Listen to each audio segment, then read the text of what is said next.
How did you save him? By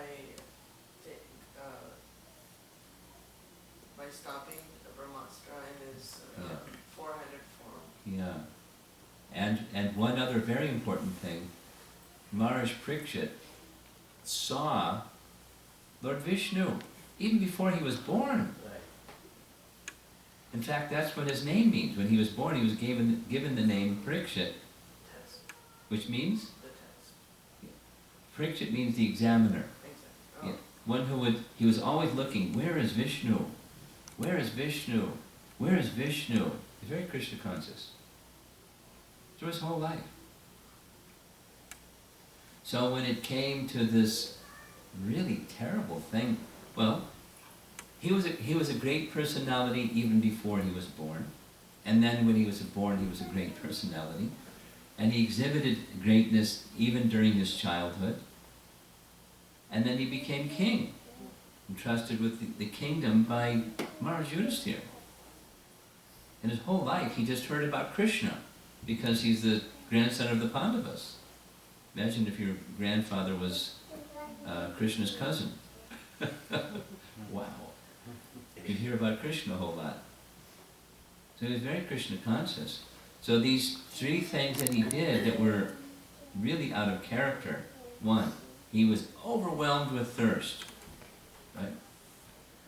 Number two, he became angry when the when the sage was in meditation. That's not Maharaj Parikshit. And then he took a dead snake and put the dead snake around the meditating sage's neck. That's not Maharaj Parikshit. So why did he do like that? The answer is given in the Bhagavatam purports that Krishna wanted that the Srimad Bhagavatam would be spoken to him. So he wanted him to receive Srimad Bhagavatam and go back to Godhead.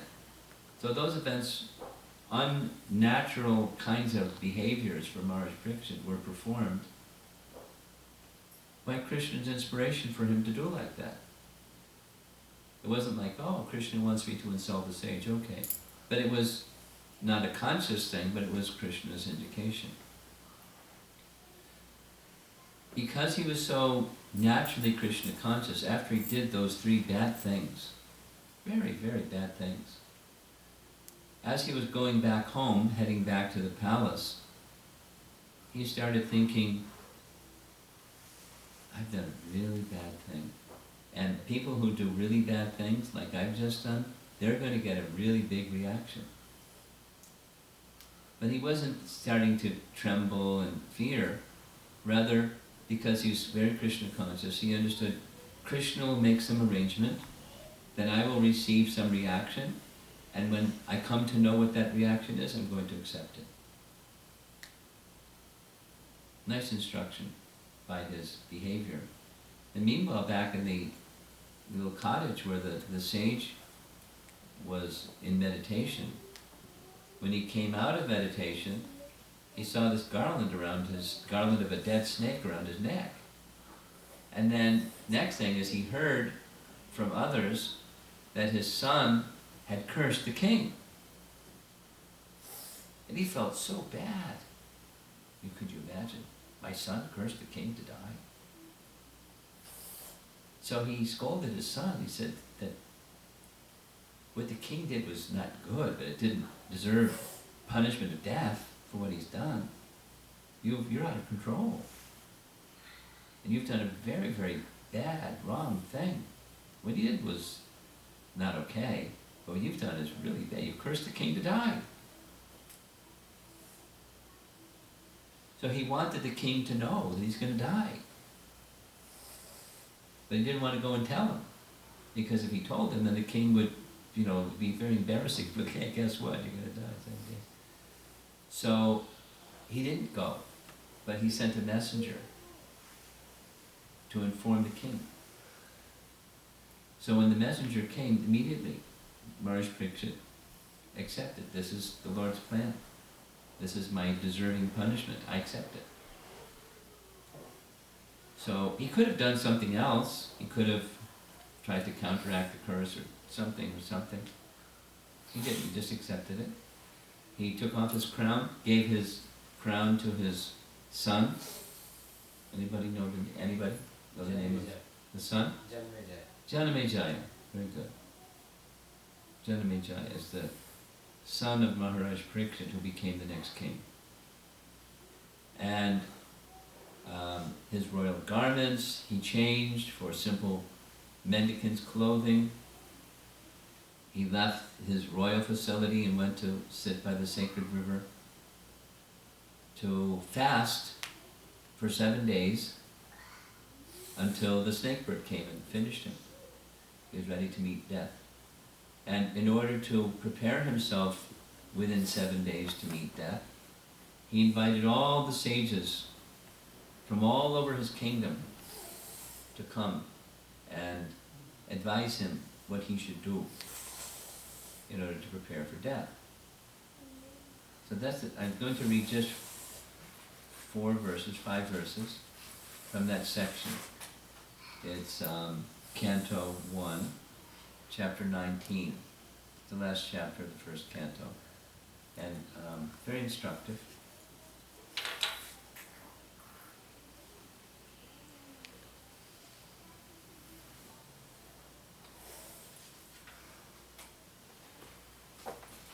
So it starts with text 23. The king said, "Oh, great sages, you have all very kindly assembled here, having come from all parts of the universe. You are all as good as the supreme knowledge personified, who resides in the planet above the 3 worlds." Just like the planetarium, what's above, beyond the other side of this universe, spiritual planets. The Lord resides in that realm. Consequently, you are naturally inclined to do good to others. But for this you have no interest either in this life or the next. There, he's describing the character of sages is like we talked last night. They just like to do service to others. Serving, tolerating the circumstances of adversity in life, and uninterruptedly going on serving others. That's what saintly people do. And he's saying you're like that.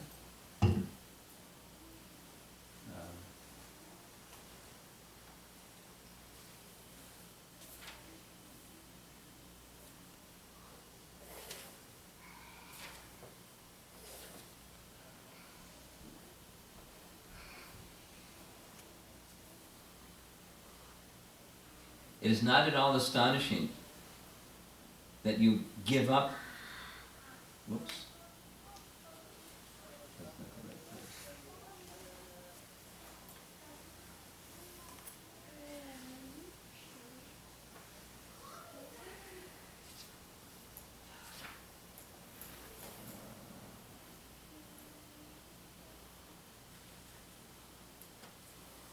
I'm used to the different.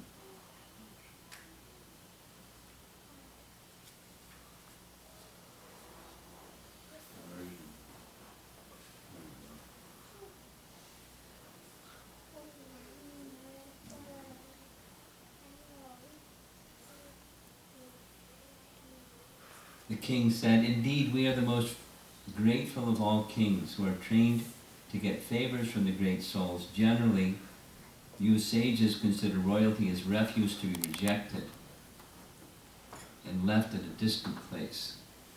Meaning, sages generally want to detach themselves from worldly life, and they see kings are very absorbed in worldly life. Opulence and power and kingdom and queens and royal treasury and military and pomp and splendor. And saintly people generally keep their distance from such people. But here you've come. And why is it that you've come? Because you're just very compassionate. You're very kind upon me. And he's expressing his surprise and his appreciation about their quality.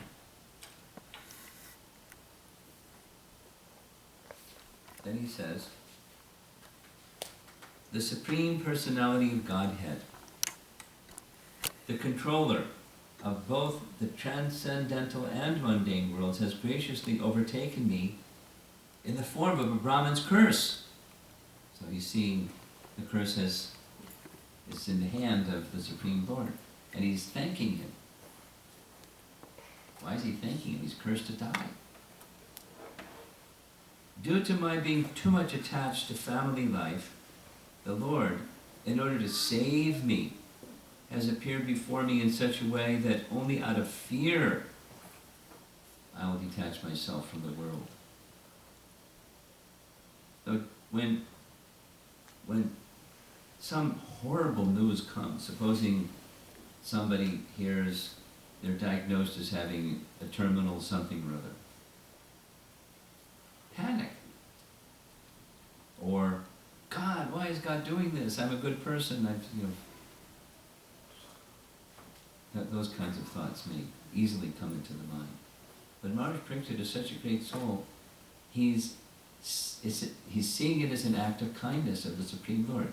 The curse of the Brahmana boy is an act of kindness to him, so he'll get it detached from his undue attachment and then fix his mind in transcendence instead of in attachment, which is exactly what happened.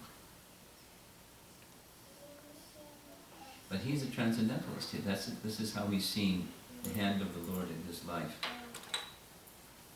Then, oh Brahmanas, just accept me as a completely surrendered soul.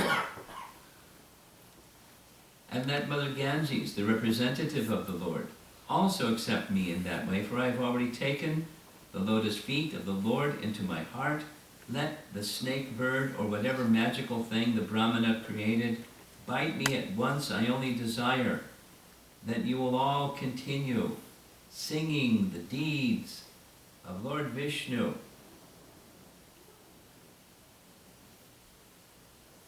He's a surrendered soul. He's not asking for relief from his distress. He's ready to accept the distress, provided his mind can stay fixed in transcendence. And the means for that is hearing. So please go on, singing the glories of the Lord. And this is the last verse. Again, offering obeisances unto all you Brahmanas, I pray that if I should again take my birth in the material world, I will have complete attachment to the unlimited Lord Krishna. He's not asking for liberation. This is again part of Lord Chaitanya's teachings, right? Nadanam najanam nasundrim kavitam vajagadisha kamaye mama janmani janmanishvare bhavatad bhakti rahaitaki tvai. I'm not asking for, give me birth after birth if you wish. If I take birth again, let me just, one thing. What's that? Bhavatad bhaktir ahaitaki tvai. Please give me unflinching devotion to the personality of Godhead. So he's asking that benediction from the Brahmanas. While I'm alive, please continue singing the glories of the Lord. If I take birth again, please grant me this benediction, unflinching devotion and attachment to the Supreme Lord's lotus feet. But he doesn't stop there, he asks for something else too. What else does he ask for? What else would one ask for? Association of devotees. Association of his devotees. So, that should be sufficient, right? Attachment to the Supreme Lord and association with his devotees. But he asked for one additional thing. He asked for friendly relations with all living beings. Because it's not just me and Krishna and the devotees, it's everybody and everything else. So what's that friendly relation? What's the friendly disposition towards others? How can we, practically speaking, have a friendly regard for all living beings? I'll just share this with you. When I was a teenager, growing up in America, I didn't grow up in a Hare Krishna family. I grew up in a Christian family. And one of the teachings of Christ is something that as a teenager I struggled with. Because, I didn't want to just, say, I believe in Christ and everything's fine. There's his teachings. And his teaching, one of his principal teachings was to love thy neighbor as thyself. And, being honest with myself, I didn't love my neighbor as myself. And moreover, I saw lots of people doing really mean things, and I didn't find that lovable at all. But the instruction was to love thy neighbor as thyself, and I was a failure. I could say, I believe that I wasn't carrying out what Christ said. It was a dilemma for me. And it wasn't until I became a Hare Krishna devotee that I understood. Actually, the instruction was already there within the teachings. There just wasn't anybody to help me with internalizing the message. Because there's a distinction between the behavior and the person. So behaviors may be very bad, but you're not asked to love bad behaviors, you're asked to love the person. And understanding the person as spirit soul is how you love the spirit soul, though the behavior might be bad. I hadn't read chapter 2 of Bhagavad Gita yet.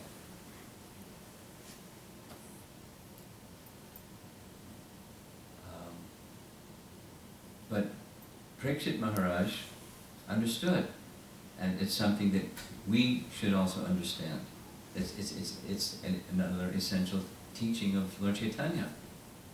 That is, those persons in this world who aren't devotees, we should have what does it mean to be in a friendly relation? What's the best friend?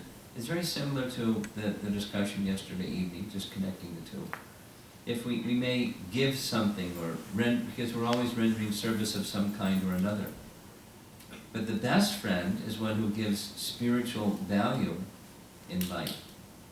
So like, a number of you, for sure, go to work, and some of you go to school, and some of you go shopping in the marketplace. And, we have interactions with people outside of the association of devotees. So how do we have friendly relations with those people? It's not one of the teachings in Rupa Goswami's teachings is not to establish confidential relationships with those peoples, but what we can do is have a desire to give, at least give by your example, what the Bhagavad Gita teachings are. Give by your example in school, or in the workplace, or in the marketplace, speech and behavior that exhibits this is what a devotee is. We can serve others that way. People may not speak Krishna's message directly. We can carry Krishna's message in our heart and be their best friend. When circumstance permits, you can say something in relation to Krishna, depending upon the circumstance. Maybe you won't, maybe you will. But if you're desiring to be the instrument of Krishna, Krishna will create opportunities where you can do that, and you're the best well-wisher friend. They couldn't have a better friend than that. And think amongst your devotee friends. Those devotees that are always helping to inspire you and encourage you and support you in the awakening and development and growth of your devotion to Krishna along with the other duties of life. They're your best friends, isn't it? So if we have that regard towards others, how we associate with them is not going to be the same way that we associate with the devotees at say, like at gatherings like this. We're very direct about our speaking Krishna's message and so forth. And others were a little more thoughtful about how we do what we want to do. My main opportunity on a regular, practically every other day basis of associating with those who aren't devotees is traveling. and I'm always mindful, just sharing this with you, I'm always mindful, of course I'm wearing a dhoti wherever I go, so they're judging the whole Hare Krishna movement based on me. If I exhibit qualities and character that's nice, they think, oh, the Hare Krishna people are nice. Again, it's just words. They can serve Krishna by their words.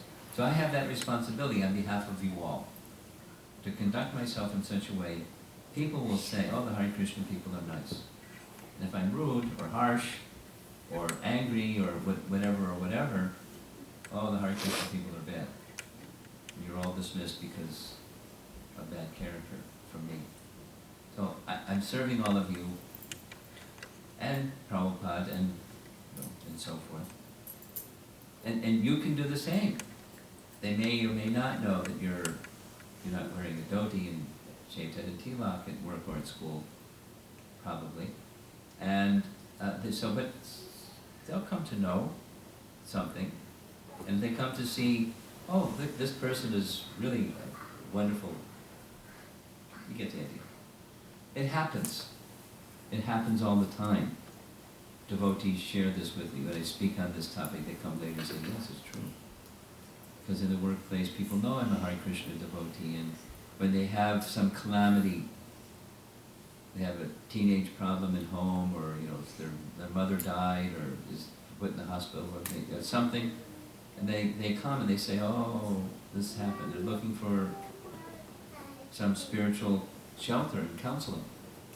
Yeah, it happens. It happens. Even in the workplace, or even wherever you are in your station of life. We can be instruments of Krishna's service in all types of ways. What to speak of in, explicitly reaching out kinds of ways, where we'll go and distribute books, or we'll go and distribute prasadam, or we'll go and hold a public festival, or do something where we're directly bringing Krishna into the awareness of others. But even aside from those, just your everyday life, you can be in a friendly relation, which means you're thinking of how to give Krishna to others. Thought of Krishna, remembrance of Krishna, Krishna's teachings, Krishna's form. Put a screensaver on your computer that's a picture of Krishna, or something. And people say, oh, what's that?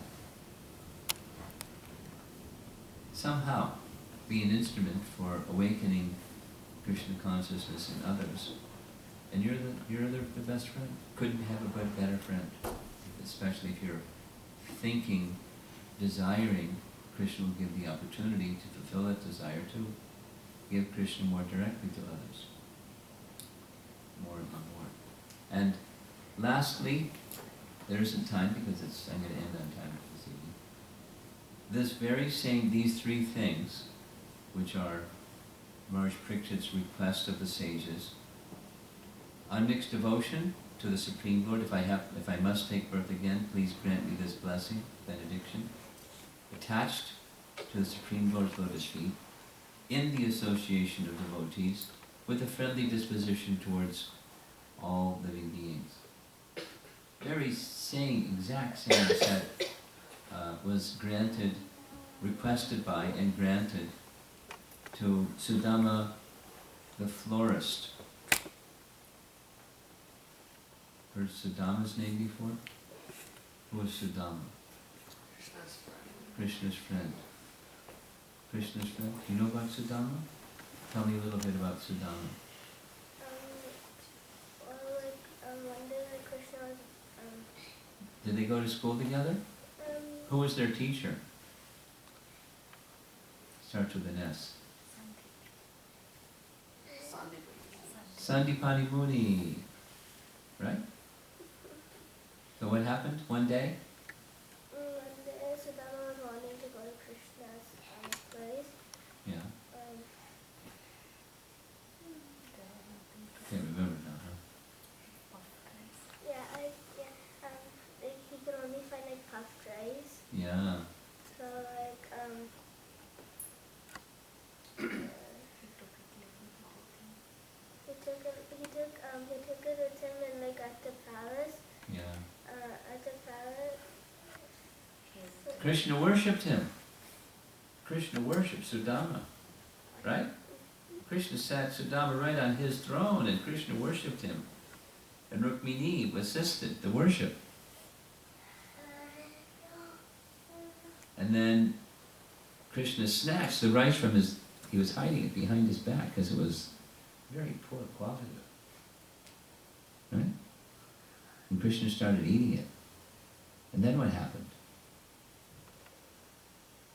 Rukmini stopped Krishna from eating it. So one thought is maybe it was poor quality, not fit for Krishna, but she was thinking, how are you going to repay him? Because he's offered it with such love. How will you possibly repay him? Our acharyas speak like that. So Sudama had his friend, who was a brahmana, but when Krishna entered into Mathura with the cowherd boys for the purpose of killing Kamsa, he was greeted by another Sudama who was a florist. Same name, but Sudama the florist. And when Sudama, it's nice, very nice. Vrindavan is not very far from Mathura. They're very close, very close. So the florist that lived in Mathura is very interested in where they're going to find nice flowers. There's really nice flowers in Vrindavan. So from time to time you would go to Vrindavan and gather flowers. Go back to Mathura and sell the flowers and make flower garlands. So one time, when he was in Vrindavan gathering flowers, in a distance he saw Krishna and Balaram and the cowherd boys and the cows, and he was stunned with the beauty of Krishna. So he just stood there like a statue, looking at this beautiful young boy, Krishna. So from time to time he would go again and again. He became a great devotee of Krishna just by seeing Krishna. He had never spoken with him or interacted with him or done anything. He just saw Krishna and became his devotee. And then when Krishna came to Mathura, he's already his devotee, and Krishna came right to his house. Right to his house. And he received Krishna with great joy and brought Krishna and Balaram in and washed their feet and sprinkled the water of Krishna and Balaram on the heads of the family members and said, my life is now perfect. Thy purpose of existence is now made fulfilled because you've just come to my home. And I knew that you were coming, and I saved this very special garland for you and for Balaram, and he offered the garland. And Krishna said, you pleased me very much by your sincere love and devotion. I grant you any benediction that you would like. And Sudama asked for these same three things. I don't want anything, just your devotional service, birth after birth. And may I always have the association of your devotees. And may I always have a friendly and warm relationship with all living entities. Krishna said, so be it. And not only that, for the rest of your life, you'll have all the facilities that you need to take care of your family. You'll live a long life and you'll go back to Godhead. Just like that. So these three are very important considerations for us in cultivating Krishna consciousness. What are they again, three things? Ask your son here. Could you tell me what one of those three things is? That what Maharaj Parikshit was asking and Sudama the florist was asking? One of them. Attachment to the lotus feet of Krishna. Yes? What's another one? Second one. Association with? Association with other devotees. With other devotees. Because devotees like to talk about Krishna, remember Krishna, serve Krishna. And the third is? Yeah. Yes. a warm relationship with other living Yeah, entities. friendly relation, warm, friendly relation with other living beings. If we can have those three things,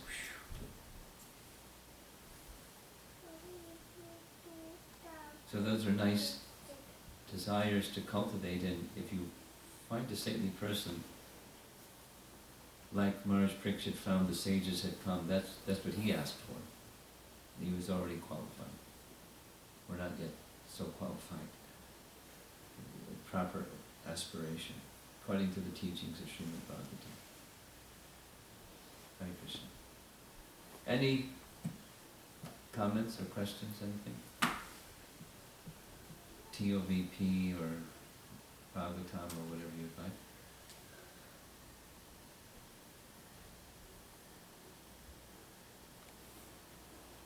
Okay. A question on TOVP. I was thinking that see the Swami Vishnu, from where he is flying in half the universe is filled with water, and on that water there is Krishna sleeping on that ocean, Vishnu. From that ocean, Vishnu, from navel, the whole lotus flower went up. Yeah, so you should be at the bottom. Yes, in this video I'm seeing he was at the Brahma Yeah, Loka. he's the worship. Good point. Did you catch the question? So, Lord Vishnu can manifest himself in various places. He is the worshipable deity of Lord Brahma. So Lord Brahma's abode is at the top. So an expansion of him and his worshipable form is in Brahmaloka, but his residence is at the bottom half of the universe, actually. Yes. So, in the middle of the temple, there'll be that chandelier, right? No. In the middle of there's three domes. The middle dome, the tallest one, is where the deities are. The one to the right is where Lord Nrsingadev will be. And the one to the left dome, yes, the chandelier will hang from the center of that left dome. Now? So, how big will the chandelier be so Huge. you can see every part? Huge. I mean, I don't know the dimension, but it's huge. It's not, what's the word?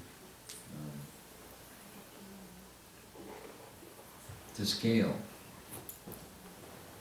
Obviously, the universe isn't going to fit inside the dome, or the chandeliers at the sides, but and saying all of the parts are not to scale, but it's depicting, relatively speaking, upper, middle, and lower planetary systems and how they're situated. But it's so big. That's how big. I don't know the number of feet. Big. Maharaj, you mentioned the science says a different depicting universe, galaxies like that. So they use the scientific instrument to see things, derive conclusions like that. This is only through scriptures we are accepting. It's correct. But other than that, we can't. It's not.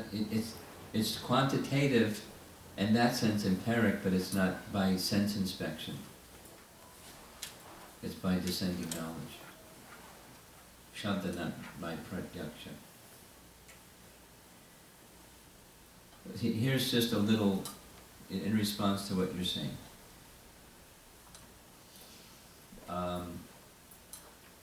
Vedic model is earth-centered or geocentric.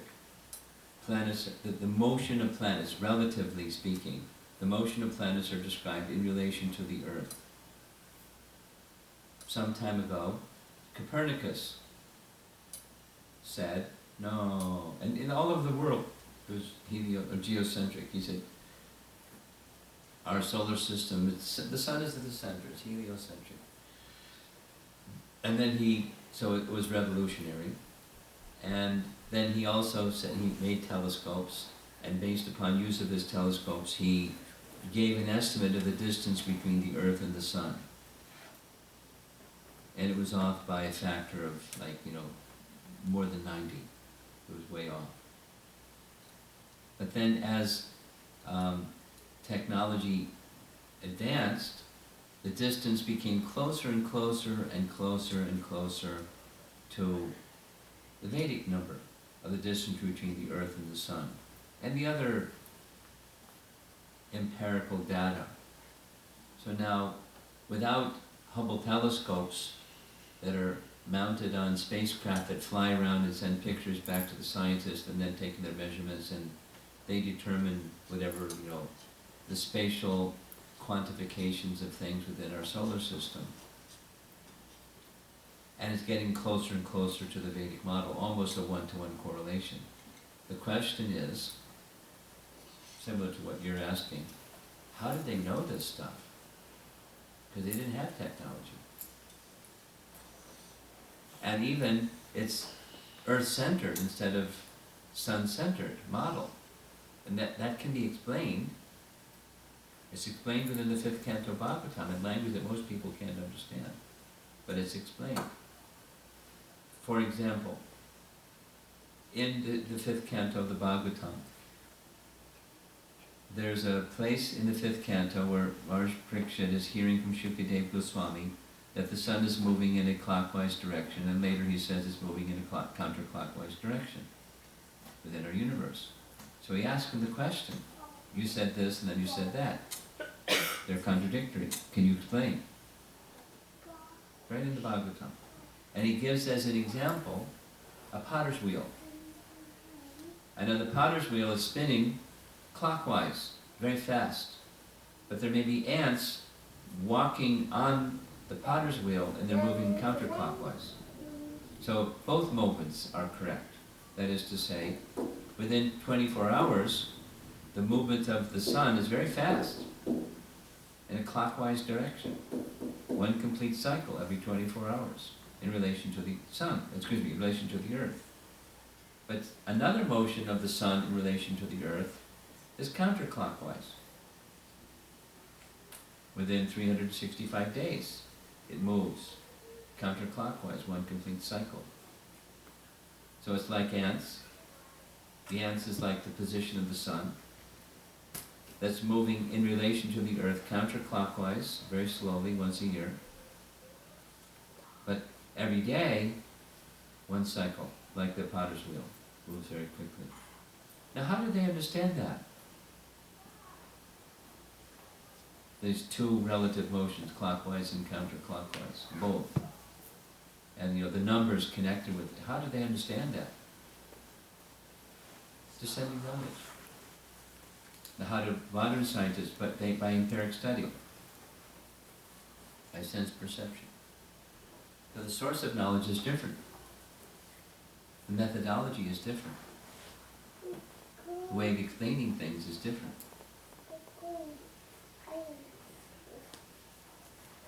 Numerically, it comes out to about the same. Very close. So it's a powerful statement. That means the other things that the sages that spoke about Puranic histories, it's not mythology. Why are people that know all these empiric things, very sophisticated empiric things, are they going to go make up stories? They're not interested in that. You follow? So that's a very important connection to make. But so it's a different model with a different approach, different way of coming to their conclusions, different pramana, different epistemology, different methodology of knowing things. And more effective, most effective, is Shabda Pramana. That's our conviction. It doesn't mean we don't use the senses, we don't use our reasoning faculty. With both we come to this conclusion. Shabda is best. You have more on this? You're okay? Fine. Okay. You have something? No? Okay. One more question. How can we implement those three qualities, right, of Maharaj Parikshit or for this one, Sudama, Sudama, the on our, forest. correct, on our day-to-day activities or in general? Well, it starts with the first one. That's something. I'll share this with you. When I had that dilemma as a young boy, a teenager, how am I to love thy neighbor as thyself when I see they're doing unlovable things? Part of the requirement was to see them as spirit soul, not their behaviors. But to get to see them as spirit soul, not their behaviors, there has to be the first of those instructions that Christ gave. That was number 2. The first is to love God. Then you can love your neighbor. If you have spiritual conception, you can see others with spiritual conception. And how do you get spiritual conception? There has to be receptivity or submission to God. Not going to happen otherwise. So that's first. You know, goal-wise or priority-wise, how to live your life? Chant good rounds. And take Krishna Prasadam and hear the message of Bhagavatam regularly, so that shelter, the sense of feeling shelter in the Supreme Lord, when you feel that sense of shelter, is with you throughout the day, even in challenging circumstances. In fact, challenging circumstances can help you take deeper shelter than if there wasn't challenging circumstances. So that's, our sadhana, our devotional practices, day by day, help awaken that sense of shelter in the Supreme Lord and service to Him. And then to help sustain that, it really comes from the association of those who are similar in quality. Try to practice Krishna consciousness without the association of devotees and with the association of devotees. Big difference. With the association of devotees, so much, practically speaking, your question, how do we, in our daily lives, when the opportunity arises, as this is a weekday, it's Wednesday night, you got to go to work tomorrow, they have to go to school tomorrow, and here you are. So there's a practical demonstration. If it's not, some gathering on a weekday, you're regularly hearing it from devotees of the Lord, or recordings of Prabhupada's teachings or something, just like, hearing or listening to the Prabhupada lectures. So that process of sound vibration we can associate with those persons, saintly persons or spiritually inclined persons, practically speaking, in our daily lives. And then the friendly relation towards others, again, it very much depends upon having a spiritual conception of self and others, not the body, but spirit soul. Not the body, but spirit soul. And that's a spiritual, it takes spiritual, evolution of spiritual consciousness. Because we're prone to see otherwise. Because of our own bodily identification. We think of ourselves in that way. Gross and subtle. Our egos drive the machine, the body. So, practically speaking, something that is very, very helpful, very, very, very helpful, is giving Krishna consciousness the overt act of Harinam Sankirtan, or book distribution, or some form of directly giving the message of Krishna to others. It really helps see others as spirit soul, not the body. It's very purifying. That is to say, descending mercy of Lord Chaitanya comes into the life of one who extends himself in that way. Just works that way. It helps. And the other circumstances of life where you're not directly giving Krishna's message or prashadam or something, to still see them as spirit soul, not just their, the bundle of behaviors of this type or that type. And in practical terms, not just theoretical terms. And last question. So for the TOVP, regarding TOVP, is it an important statement that all of, from scientists and South India, Brahmins, everyone is going to come there and kind of challenge this model? Well, they'll be curious to see the work that we did, but especially accomplished scholars, they already have their idea. And it's a reasonable guess that some things will match and some things won't match with their ideas. But my question is, did we consult other, Of course. Traditions like Of course. Absolutely. Oh yeah. Major effort. I mean, multiple major efforts, that was one. Within, I think Dandavir Maharaj personally went to interview some of them. Yeah, and that information is, they had different teams, and that was one of the teams, and they went and interviewed them, videoed them, asked a series of questions, saw their models, saw their diagrams, compared to what the Vishnu Purana says and how they understand what the Vishnu Purana says. All of that work was done. All of that work. Still, scholarship is such.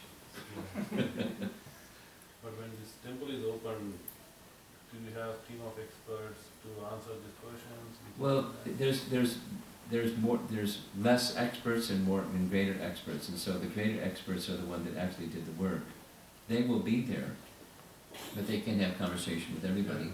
But when some VIP comes, when a South Indian Brahmin from the Madhva tradition comes, for sure they'll sit together with the Antariksha and the others that know the subject matter thoroughly.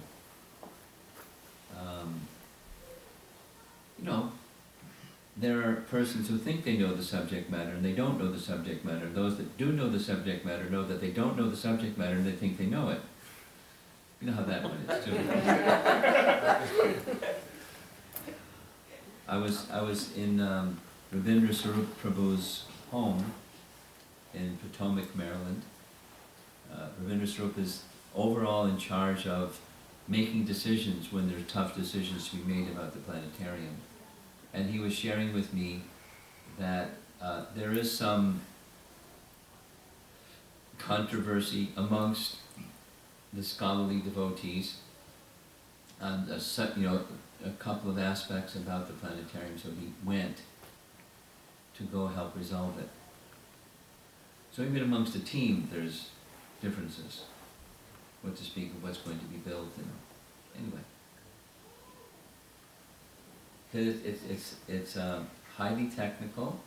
From your workplace, it's something that's really highly technical. Some people think this and some people think that. It's just nature of life. But years and years and years of, one of the teams that was working on a model, they had 3 astrophysics PhDs, and one of those astrophysics PhDs had 2 other PhDs. They have a lot of brain trust, really investing maximum focused energy on getting it right.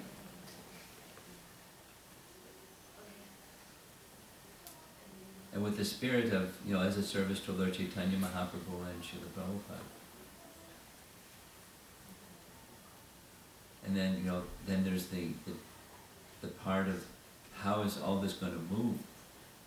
They told us, one of the things that you see when you watch this video. Originally, they had designed the dome that's over the planetarium to support 30 tons. And they figured out how to make it to something like 2.5 or 4.5 tons instead, just using different materials. So, that's a big difference.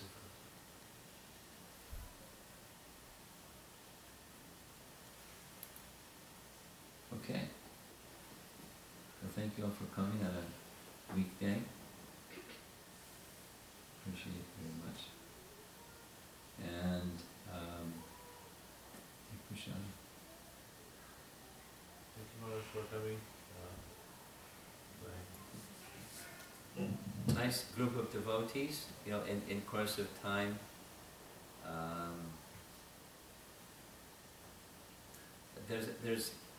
was sharing this with Bhaskarananda there. There's a similar group of devotees in Bloomington, Illinois, the home of Bloomington Normal. That's a university in the University of Illinois group of campuses. And nice sangha of devotees. And so over a period of time they decided, well, let's establish a little place of gathering, and let's establish a formal ISKCON connection, and so they've done like that. And so in time, something, a nice going into the future goal for all of you could also be to gather your enthusiasm together and work together, and it's not just have a temple and then you're successful. The association of devotees amongst yourselves is the success, and gradually progressing in Krishna consciousness together, that's your success. And in course of time you'll want to have a formal little gathering place. The devotees in Minneapolis are at a similar stage of maybe we should have something, and like that. Have a place where charitable donations can be made, and we can hold it in a 501c3 corporation and have that recognized by ISKCON.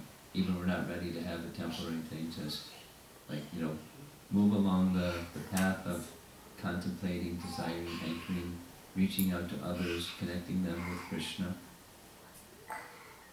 Just from this weekend activity in Chicago with this reaching the Western public,